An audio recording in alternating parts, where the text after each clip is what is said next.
नमस्ते जय श्रीवेद जी। एकः प्रश्नः विद्यते। जी। यदि वयं अकः दीर्घः इत्यनेन सन्धिविषयः अस्ति एषः प्रश्नः। तर्हि यथा विद्याधन आलयः, तर्हि दीर्घसन्धिः अपि भवितुमर्हति, पुनः पूर्वरूप अपि कर्तुं, तर्हि तस्मिन् भेदः कः? नहीं, पूर्वरूपः तत्र कथं भवति? यतोहि मया एकस्मिन् यूट्यूब् माध्यमेन कश्चन पाठयति स्म, तर्हि तेन एवम् उक्तं, तर्हि मम मनसि जिज्ञासा जाता, अतः अहं प्रष्टुम् इच्छामि, सः पररूपं कृतवान्, यत्र एवमस्ति।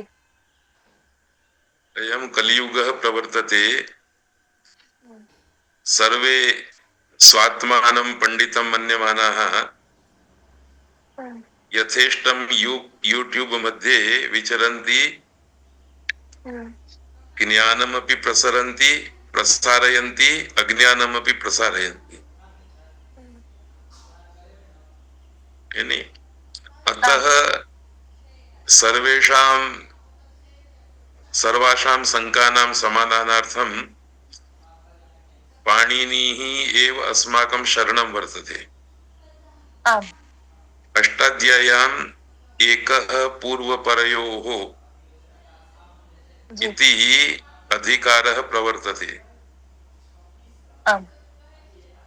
तस्य को अर्थः? पूर्वपरयोः स्थाने एकः आदेशः भवति इति। अस्मिन्नेव अधिकारे अकसवर्णे दीर्घः वर्तते। अकसवर्णे दीर्घ इति सूत्रम् एकः पूर्वपरयोः इत्यस्मिन् अधिकारे प्रवर्तते। अतः विद्यायाः आकारः आलयस्य आकारः, एकः आकारः पूर्वः, अपरः आकारः परः। पूर्वपरयोः स्थाने दीर्घरूप एकादेशः भवति। तो यथा खलु गणितशास्त्रे पूर्वम् एका संख्या भवति, तदनन्तरं द्वितीया संख्या भवति, उभयोः मेलनं भवति, सः योगः इति कथ्यते। तो योगे किं भवति? द्वयोः संख्ययोः एकत्वं भवति। तो अकसवर्णे दीर्घः सूत्रः पूर्वपरयोः स्थाने दीर्घ एकादेशं करोति। अमी पूर्वः इति एकं सूत्रं वर्तते तत्र। ततः परं यानि सूत्राणि सन्ति तानि सूत्राणि पूर्वरूप एकादेशं कुर्वन्ति। तो पूर्वरूपं तत्रापि द्वयोः अस्तित्वं भवति, पूर्वस्य परस्य च, परन्तु उभयोः स्थाने पूर्वरूपं यद् भवति स एव आदेशः भवति। तद्यथा हरि शब्दस्य द्वितीया विभक्ति एकवचने हरि प्लस अम, तो अमी पूर्वरूपः, अम प्रत्यये परे ई अ इत्यनयोः ई इति पूर्वरूप एकादेशः भवति। अतः रूपं भवति हरिं, सीतां, भानुं। तो अमी पूर्वः अस्य सूत्रस्य अनन्तरं कानिचित् सूत्राणि सन्ति, तानि पूर्वरूपं कुर्वन्ति। एङ्गी पररूपम् इत्यपि एकं सूत्रं वर्तते। तत्र पररूपं भवति, पूर्वतनस्य स्वरस्य परतनस्य स्वरस्य च उभयोः स्थाने पररूपं भवति। तो एतादृशी त्रिधा व्यवस्था वर्तते। पूर्वपरयोः स्थाने एकादेशः पूर्वरूपम पररूपम चेति। जी।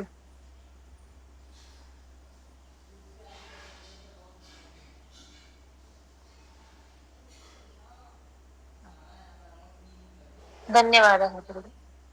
जी।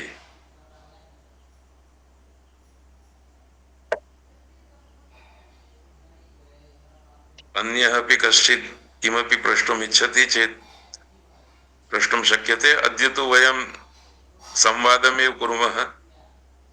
कोऽपि अद्य पीपीटी माध्यमेन न पाठयिष्यामि। कोऽपि तद्दिश् शब्दः अस्ति तर्हि वयं कथं जानीमः यत् अत्र एषः प्रत्ययः प्रयुक्तः अस्ति। कदाचित् अहन् शब्दः अस्ति तत्र आहनिक् इति, तदा अहं कथं ज्ञातुं शक्नोमि यत् अत्र एषः प्रत्ययस्य प्रयोगः वर्तते। एषः सम्यक् प्रश्नः वर्तते। संस्कृत भाषां ये पठन्ति तेषाम् एतत् सौभाग्यं वर्तते यत् कर्णपटलयोः यत् किमपि पदम् आगच्छति तेषु पदेषु इदं पदं धातुजं वर्तते, इदं पदं वा प्रातिपदिकजं वर्तते इति ते सरलतया एव अनुमातुं शक्नुवन्ति। संस्कृत भाषा सांभळनारा जिनको संस्कृत भाषा आती है और वो कान से जितने भी संस्कृत के शब्द सुनते हैं उनको इस बात की प्रतीति होती है कि ये शब्द धातु से बना हुआ है या प्रातिपदिक से बना हुआ है। यदि ये अनुभूति नहीं होती तो हफ्ते 10 दिन का व्रत ले लेना चाहिए कि जो भी हम संस्कृत के शब्द सुनेंगे और कुछ ध्यान में आए कि ना आए, हम ये जानने का प्रयत्न करेंगे कि ये धातुज शब्द है या प्रातिपदिकज शब्द है। ठीक है, तो ये एक स्वभाव अपना बन जाना चाहिए। उसके बाद जो धातुज शब्द हैं वो कृदंत वर्ग में आएंगे, किसी न किसी रूप में कृदंत होंगे। क्रियापद के रूप में होंगे तो तिगंत होंगे। इसके सिवाय तीसरा कोई पद है नहीं जो धातु से बनता है। धातु से बनने वाले प्रमुख पद दो हैं, तिगंत और सुबंत। तिगंत और कृदंत, इनकी भी पहचान कैसे होगी? तो अपने पाणिनि सूत्रों को पढ़ते समय बीच में बात कही भी है कि जो तिगंत पद है वो पुरुष की अपेक्षा रखेंगे, पर कर्ता स्त्री हो चाहे पुरुष हो उसका प्रभाव उसके ऊपर नहीं पड़ेगा। गच्छति तो गच्छति, सीता गच्छति, राम गच्छति। पर जो कृदंत शब्द होगा तो उसमें पुरुष की व्यवस्था नहीं होगी, पर स्त्रीत्व और पुंस्त्व, लिंग की व्यवस्था वहां दिखाई देगी। तो आधा हिस्सा बट गया। धातु से बनने वाले शब्दों में शब्दों की पहचान तिगंत रूप में या कृदंत रूप में होगी। इसके बाद प्रातिपदिक में हम आते हैं तो प्रातिपदिक में 4 प्रकार के शब्द हैं। इसके लिए दोनों सूत्र हम एक साथ याद करते हैं। अर्थवद, अधातु, अप्रत्यय, प्रातिपदिक। अर्थवान, दूसरे कृदंत, तीसरे तद्धितांत और चौथे सामासिक। ये तीनों चारों प्रकार के पद सुबंत कैटेगरी में आएंगे। तो कृदंत यद्यपि क्रियापद में भी जाता है, धातुज भी है, फिर भी वो प्रातिपदिकज बन जाता है, प्रातिपदिक भी बन जाता है, प्रातिपदिकज नहीं, प्रातिपदिक बनता है। तो ये जो प्रातिपदिक बने, अर्थवान शब्द, कृदंत शब्द, तद्धितांत शब्द और सामासिक शब्द, उसमें से तद्धित की तो बात हम कर ही रहे हैं। तो कृदंत में, अर्थवान शब्द में और समास वाले शब्द में क्या परिवर्तन हमें देखना है, जिसके आधार पर हमको पता चले कि ये तद्धित प्रत्यय है। तो पहली बात प्रायिक है, प्रायः किसी भी शब्द का पहला अच वृद्धि संज्ञक हो, शब्द है नहीं? जैसे वासुदेव, भारतीय, कौंतेय, दाधिकम, तो हमको थोड़ा सावधान हो जाना है कि ये तद्धित होगा। तो आज एक्चुअली मैं आपको तद्धित पदों की रूप सिद्धि प्रक्रिया ही प्रस्तुत करना चाहता था, पर थोड़ी व्यस्तता रही, दूसरे काम में लग गया। फिर सोचा कि मैं आज भी वर्ग स्थगित कर दूंगा तो बात बनेगी नहीं, इससे अच्छा थोड़ा ये परस्पर संवाद भी हो जाएगा। तो सबसे पहले पहचान तद्धित शब्दों की, प्रायः पहला अच औत्सर्गिक। तो औ क्या है? वृद्धि संज्ञक है। मूल शब्द है उत्सर्ग, उत उपसर्ग पूर्वक सृज धातु से उत्सर्ग शब्द बना, उत उपसर्ग सृज धातु, उससे शब्द बना उत्सर्ग। तो ये तो कृदंत है। कृदंत बनने के बाद प्रातिपदिक बना, प्रातिपदिक बना तो तद्धित में आ गया। और औत्सर्गिक, उत्सर्ग से जुड़ा हुआ, उत्सर्ग का समूह, इस प्रकार से औत्सर्गिक ये तद्धित शब्द है, ऐसा पता चलता है। राष्ट्र शब्द राज धातु से बना, राजरी दीप्त, और राष्ट्र शब्द जो है वो कृदंत है। अब इसमें तो पहले से ही रा है, तो कैसे पता चलेगा ये तद्धित का है? तो अब तद्धित की दूसरी पहचान, ये तद्धित में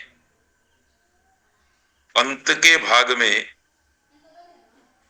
प्रातिपदिक के अंत के भाग में दो बातें देखनी है। एक तो मूल शब्द के अंत में ई या अ हो तो वो लोप हो जाता है। ई या य हो तो, सॉरी अ हो तो राष्ट्र में ट्र में र में अ था, वो लोप हो जाएगा। भारतीय, भारत शब्द था, त में अ लोप हो गया और ई प्रत्यय जुड़ गया। तो ई प्रत्यय भी तद्धित का प्रत्यय है।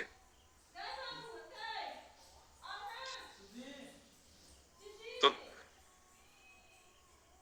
तद्धित में बड़े तद्धित शब्द, तद्धित पदों की रूप सिद्धि में बड़ा क्षेत्र अण प्रत्यय का है। अण प्रत्यय से बहुत सारे शब्द सिद्ध होते हैं। उसके बाद आयनेयनीयः हठ घच गाम प्रत्ययादि नाम, ऐसा एक सूत्र 7वें अध्याय के पहले पाद का दूसरा सूत्र आएगा।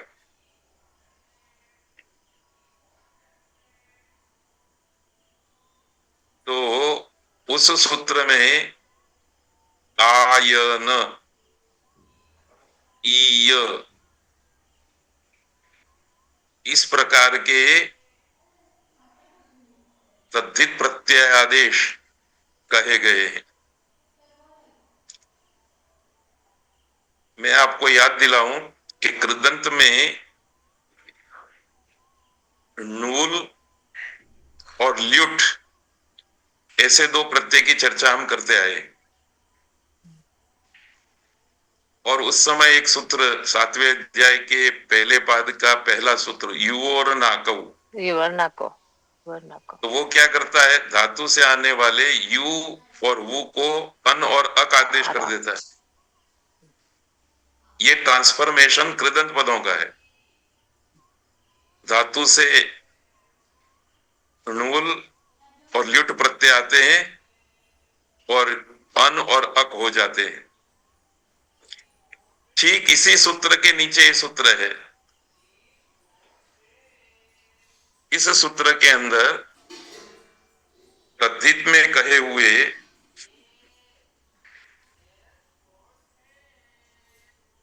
कुछ प्रत्ययों के आदेश कह दिए गए हैं। तो एक बार वो सूत्र हमारे ध्यान में आ जाएगा, और ये ध्वनि देखिए, फ है, तद्धित में फ प्रत्यय होगा, एक ढ प्रत्यय होगा, एक ख प्रत्यय होगा, एक छ प्रत्यय होगा और एक घ प्रत्यय होगा। तद्धित में इस प्रकार के प्रत्यय हैं। फ जो है वो बनेगा आयन, ढ बनेगा ईय, ख बनेगा इन,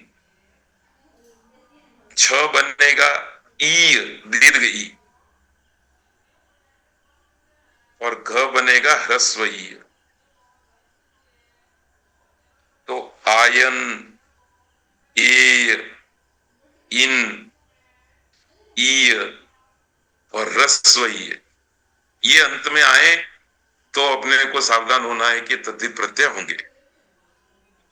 पर ये अकेली बात से काम नहीं चलेगा।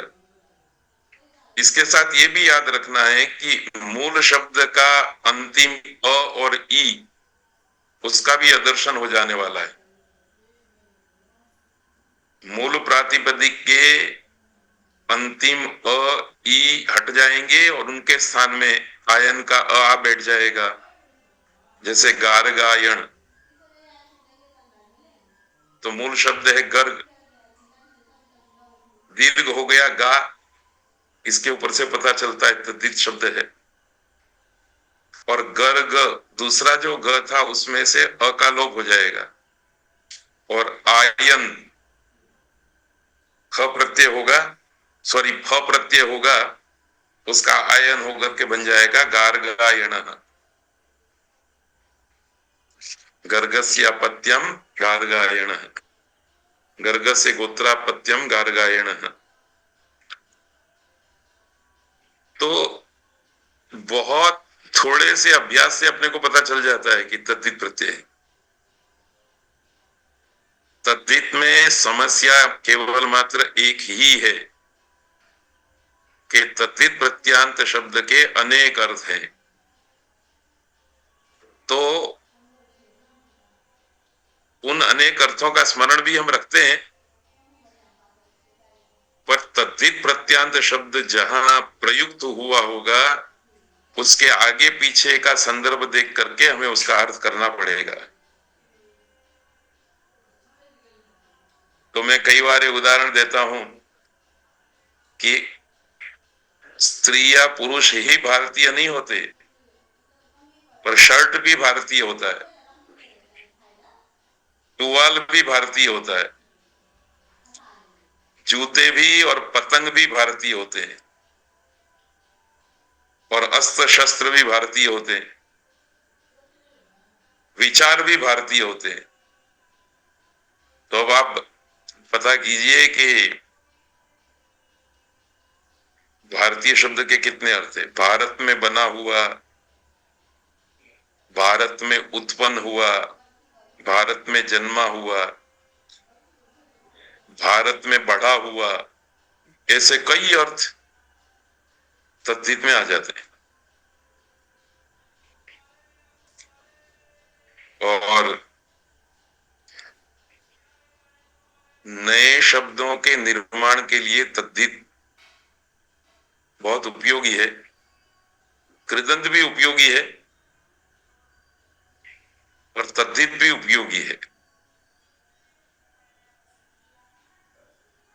जैसे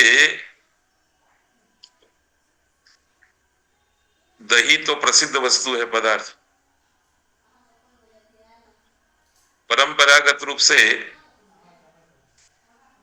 दही में से तो मथ करके हम मक्खन निकाल देते हैं और छाछ निकालते हैं, तो मक्खन को हम नवनीतम कहते हैं और छाछ को तक्रम कहते हैं।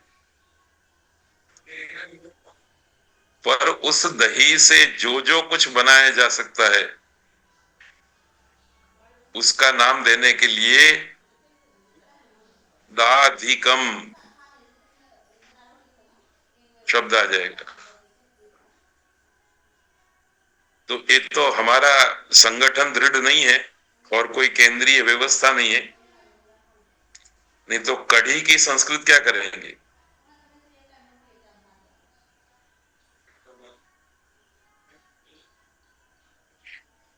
तो बड़ा मुश्किल लगता है।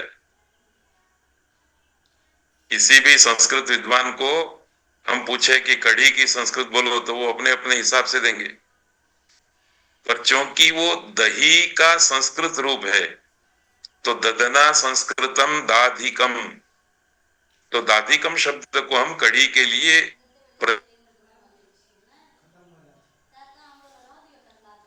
दही वड़ा, उसके लिए क्या शब्द हम बनाएंगे। तो श्याम भाई के लिए ये बातें बहुत उपयोगी होगी थीसिस के लिए। तो दही वड़ा और कढ़ी में फर्क है।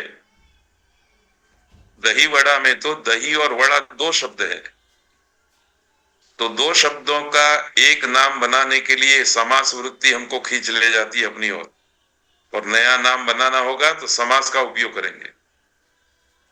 पर कढ़ी में तो कढ़ी है, तो वो तद्धित का काम करेगी। ऐसे ही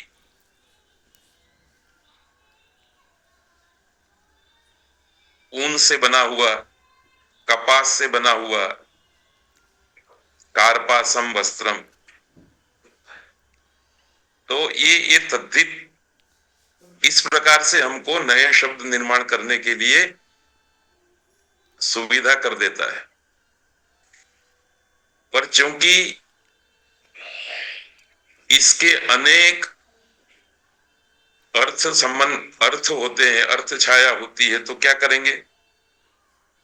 तो समाज का कार्य है कि वो किसी एक में उसको निर्धारित करें। आपने निरुक्त पढ़ा हो तो निरुक्त में एक बात आती है कि तक्षक मतलब बढ़ाई, क्योंकि वो लकड़ी को छीलता है। तो ये तो क्लासरूम के अंदर हमारे बच्चे भी पेंसिल को छीलते हैं, माताएं बहनें भी किचन के अंदर दूधी को छीलती हैं, कद्दू को छीलती है, काशी फल को, कोड़ा ने छोले से, करेले को छीलते हैं। ये सब तक्षक हो जाने चाहिए। तो यास्क कहते हैं कि यद्यपि ये सब तक्षक हैं, पर लकड़ी छीलने वाले व्यक्ति के लिए उसको लोक में स्थिर कर दिया गया है।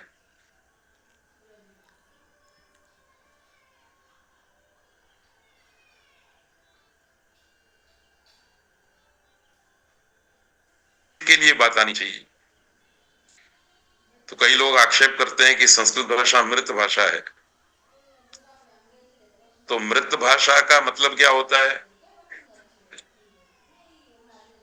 तो जैसे मरे हुए आदमी के शरीर में नए सेल नहीं बनते, ऐसे ही भाषा में यदि नए शब्द नहीं बनेंगे तो समझ लेना चाहिए वो मृत है। तो वो ये कि कड़ी की संस्कृत आप बना नहीं पाते हो, इसलिए आपकी संस्कृत भाषा मृत है। दाल वड़े की संस्कृत आप नहीं बना पाते हो, इसलिए आपकी संस्कृत भाषा मृत है। तो ऐसा नहीं है, ये हमारा संयुक्त पुरुषार्थ नहीं है। हमारे पास तो अनंत शब्दों को बनाने की मशीन है। हमारे पास अष्टाध्यायी रूपी एक ऐसी फैक्ट्री है कि सोफा चाहेगा तो सोफा बना के देंगे, पलंग चाहेगा तो पलंग, मकान चाहेगा तो मकान, जो भी बनाना चाहेगा वो सारा बना करके हम दे सकते हैं। ऐसी ये फैक्ट्री है, ऑल इन वन फैक्ट्री है। पर उसमें समस्या यही आती है कि एक बार आपने जिस चीज को बना करके लोक में रखा, उसका प्रचार प्रसार हो जाना चाहिए और वक्ता और श्रोता दोनों उस शब्द के उस अर्थ को स्वीकार करने वाले बनने चाहिए। वो हमसे नहीं हो पा रहा, इसलिए हम पिछड़े हुए हैं। तो श्याम भाई को इसलिए विषय दिया है कि कोई भी आप वस्तु लाओ, हम उसका नामकरण करेंगे। तो तद्धित प्रकरण भी नामकरण के लिए बहुत उपयोगी है। और कोई बात हो तो?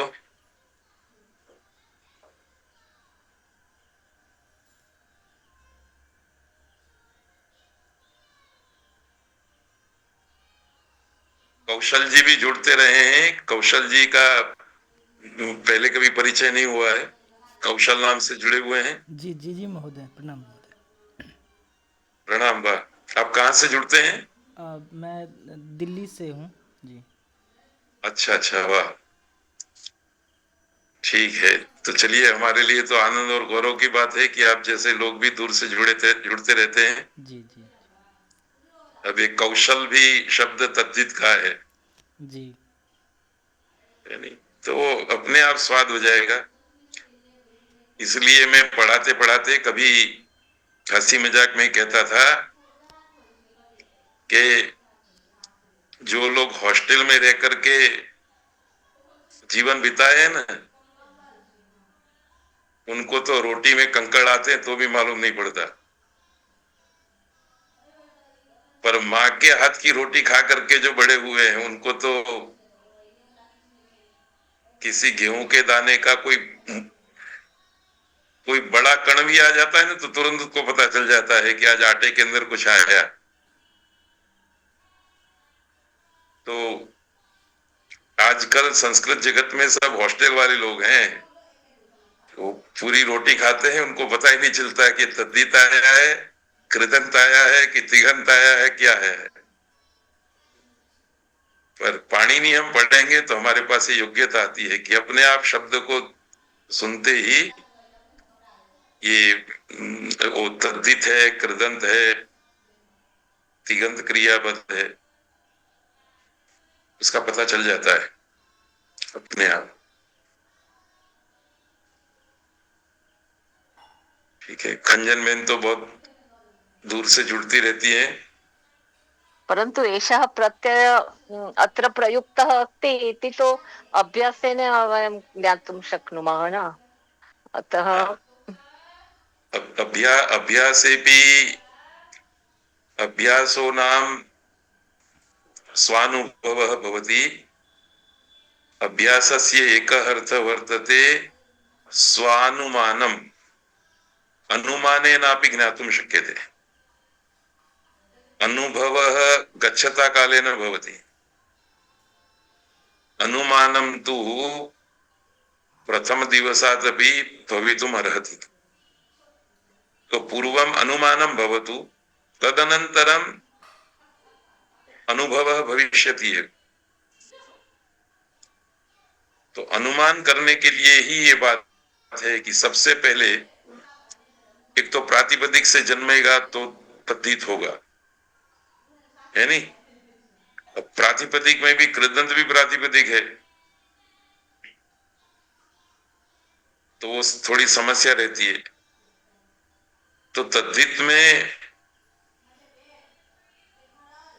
प्रायः कुछ शब्दों को छोड़ करके, जैसे तत्र यत्र वगैरह अव्यय है, वो भी पाणिनि ने तद्धिता अधिकार के अंदर ही पढ़े हैं। बाकी सारी जगह पर पहला जो स्वर है वो वृद्धि संज्ञा ही प्राप्त करता है, वृद्धि संज्ञा की बनता है। एकदम आसान तरीका है। और अपने ये भी देख सकते हैं कि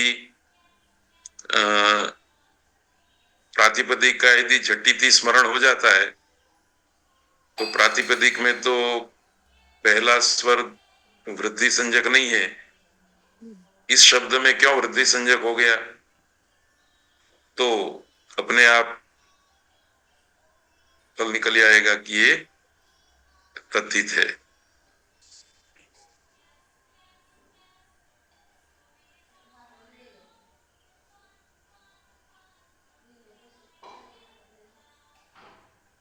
ठीक है जी, तो आज यहीं तक रखते हैं। महेश भाई के पूछू जे भले। तो चलिए, आज सब लोगों के दर्शन हुए, बस दर्शन के लिए ही। गीता बहन आपने के पूछू छे? वाह। प्रवीण भाई नमस्ते। वाह।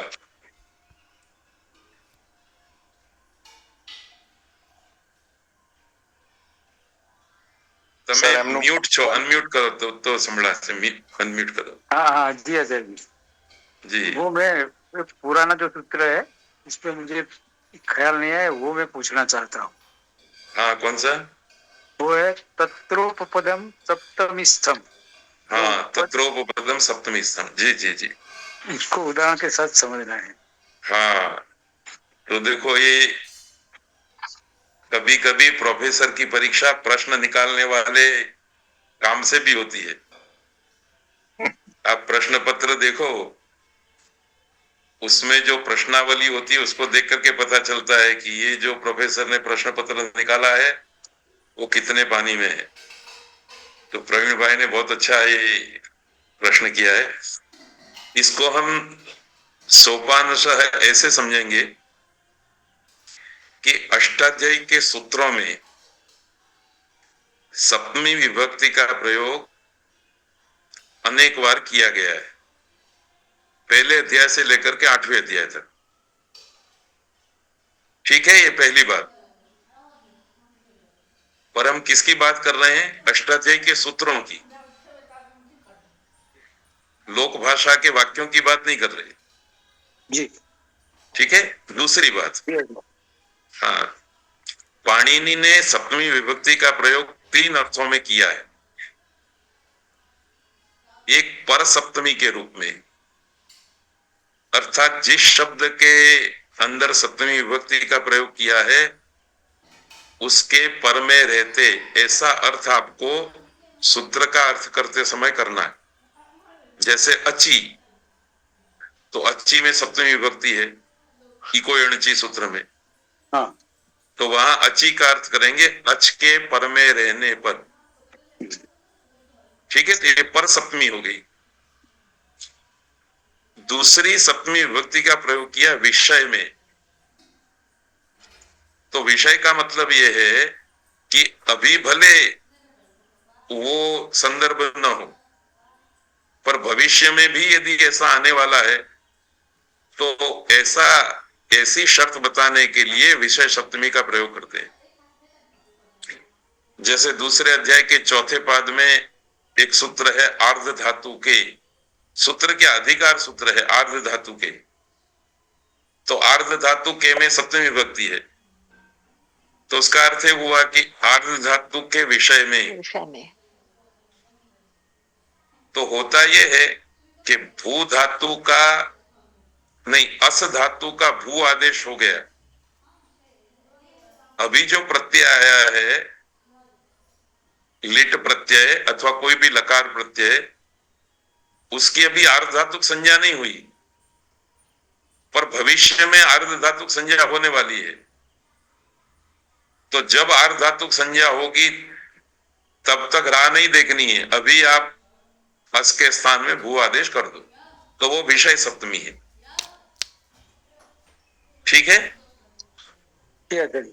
और वो एक संहितायाम जो आता है वो भी विषय सप्तमी है। हाँ हाँ, वो भी विषय सप्तमी है, संहिता के विषय में। जी भाई। ठीक है। जी अच्छा। और तीसरी सप्तमी जो है वो निमित्त को मानकर निमित्त सप्तमी है। जैसे हाँ। कित प्रत्यय को निमित्त मान करके कोई काम किया गया हो, या णित प्रत्यय को निमित्त मान करके कोई काम किया गया हो, यानी वो निमित्त सप्तमी है। तो निमित्त खड़ा होगा तब वो काम होगा। जी। ये तीन प्रकार की सप्तमियां, सप्तमी विभक्ति अष्टाध्याय के सभी सूत्रों में है।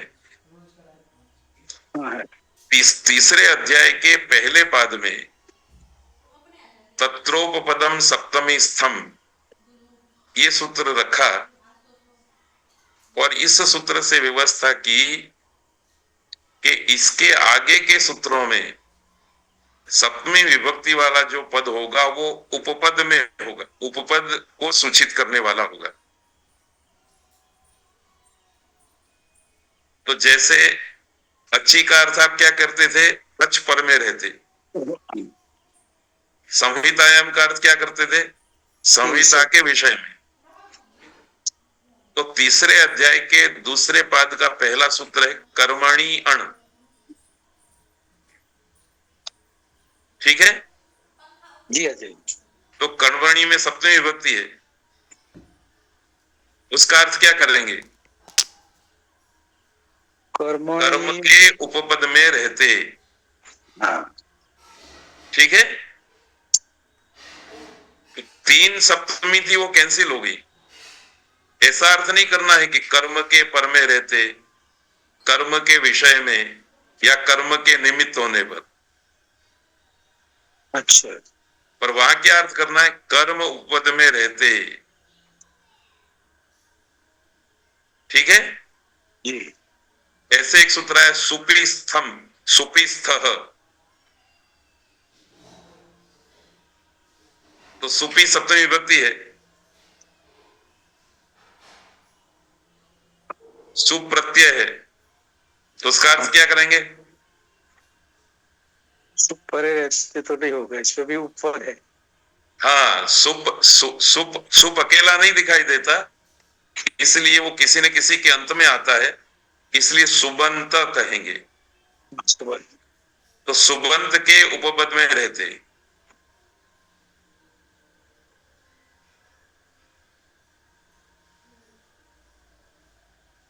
हाँ।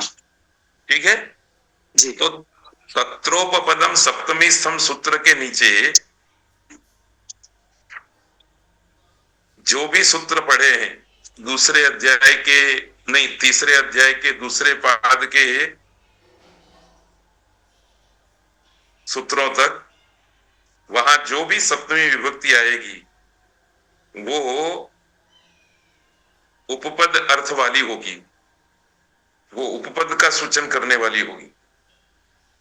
कहाँ तक आचार्य जी, 3-2 से दूसरा पाद पूरा। अच्छा।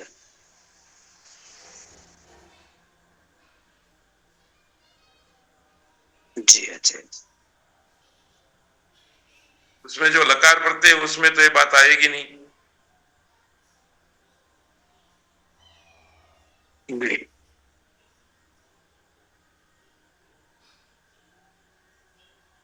तो धातु के अधिकार में तो और भी सूत्र आते हैं आचार्य जी, तो उसमें भी ऐसे विभक्ति आती होगी, पर या विषय या निमित्त वाली। इसमें सूत्र में ऐसा लिखा है, तत्र का मतलब धातु हो, धातु के अधिकार में आने वाले सूत्रों में हाँ, तो वो तत्रोपपदम सप्तमी स्तंभ सूत्र जो है वो धातु के अधिकार में ही है।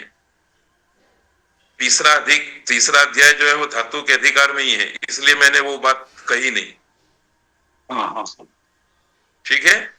तो तीसरे अध्याय में पूरे सूत्रों में सप्तमी विभक्ति का ही उपपद विभक्ति है। नहीं, पूरे अध्याय में नहीं। हाँ, दूसरे पाद तक। हाँ, बराबर। प्राय दूसरे पाद तक। और फिर जैसे वर्तमाने लट है, तो वर्तमान उपपद में रहते ऐसा अर्थ नहीं रहेगा, वह वर्तमान अर्थ में होगा लट में। ठीक है, बराबर है। तो वो तत्रोपपदम सप्तमी स्तंभ एक विशेष व्यवस्था है। अच्छा, समझ में आया। तो ये कभी कभी व्याकरण शास्त्र को पढ़ते हुए जीवन बोध भी प्राप्त होता है। तो कृदंत शब्द जो है ना, वो दो प्रकार के हैं, एक उपपद को रखने वाले हैं और दूसरे उपपद के सिवाय हैं। तो मनुष्य जीवन में भी हमारे कुछ मित्र उपपद वाले भी होने चाहिए, कुछ कार्य हमारे उपपद वाले भी होने चाहिए, और कुछ जो है वो अकेले होने चाहिए। तो जैसे सोमवार मंगलवार को तो ठीक है, अकेले भोजन कर लो आप, पर रविवार है या त्योहार है तो फिर कोई साथ में उपपद भी होना चाहिए और फिर भोजन की क्रिया होनी चाहिए, है नहीं। उपपद का मतलब समीप उच्चारित पद भी होता है ना। तो कुंभकारः, ग्रंथकृत, गृहस्थ, ये सब शब्दों में गृहस्थ में गृह उपस्थित रहा और स्थ धातु है। कुंभकार में कुंभ उपस्थित रहा और कार क्री धातु है। तो धातु के साथ कोई उपपद आ गया। और कारकः, करणम, स्थिरः, स्थितम, ये बिना उपपद के शब्द हैं कृदंत, जो स्था धातु से और क्री धातु से बने। तो दोनों प्रकार के शब्द हो गए ना। कुंभकारः में कुंभ की अपेक्षा से क्री धातु बैठा हुआ है और कारक में अकेला बैठा हुआ है। तो डाइनिंग टेबल पे कोई साथ में बैठा हो जैसे अतिथि के रूप में, तो वो उपपद भोजन हो गया। और अकेले ही बैठे हैं तो वो कारकः, करणम, कृत्वा, कर्तुम, ऐसे कृदंत शब्दों की तरह हो गया। ठीक है, तो आज यहीं तक रखते हैं। आज थोड़ा मनोविनोदी किया है, पर फिर भी आप लोगों के दर्शन करके आनंद हुआ। धन्यवाद। वर्ग पूरा करने के बाद कभी कभी मेरे मन में आता भी है कि मैं कलयुग की असर वाला अध्यापक होकर के तुरंत काट देता हूं, वर्ग पूरा कर देता हूं। तो ये बात ठीक नहीं है, थोड़ा संवाद होना चाहिए। पर मेरा वो लक्ष्य है कि YouTube पर ये व्याख्यान चढ़ाएंगे तो फिर उसमें इतनी लंबी डिस्कस नहीं होगी। तो एक बार हम ये 84 व्याख्यान पूरा कर लेंगे तो बीच बीच में जो परिष्कार के लिए है वो अपने कभी कभी मिलकर के विचार करते रहेंगे। जी सर। तो सब लोगों का धन्यवाद करते हुए और क्षमा भावना के साथ आज का यह वर्ग पूरा करते हैं। सबको साधुवाद, धन्यवाद। जी सर, नमस्ते। नमस्ते, नमस्ते, धन्यवाद। नमस्ते। नमस्ते, नमस्ते।